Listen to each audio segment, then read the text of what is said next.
প্রত্যেক কাউন্সিলরের বাড়ি থেকে হাজার হাজার ত্রিপল বেরোবে, কোনো দুর্নীতির কোনো জায়গা নেই। এরকম যারা করেছে প্রত্যেকের শাস্তি হবে, তার লিস্ট তৈরি হয়েছে এবং একে একে হবে। দেখতে থাকুন, এটা তো শুরু হয়েছে, একাধিক হবে এরকম।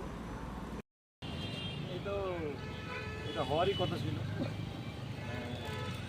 এটা আরও আগামী দিনে আমার মনে হয় এই সংখ্যাটা আরও বাড়বে, কারণ 15 বছর ধরে এরা সরকারের থেকে যেভাবে মানুষের সঙ্গে অত্যাচার থেকে শুরু করে বিভিন্ন দুর্নীতিতে জড়িয়েছে, সেখানে আমার মনে হয় তৃণমূল কংগ্রেসের সর্বস্তরের নেতৃত্ব জড়িত আছে।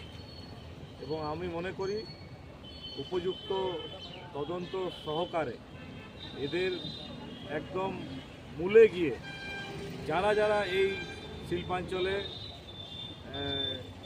দুর্নীতিতে জড়িত বা বিভিন্ন রকম অপকর্মে জড়িত, তাতে সে ছোট স্তরের নেতা হোক বা উচ্চ স্তরের নেতা হোক, সকলকে জেলের ঘানি টানতে হবে।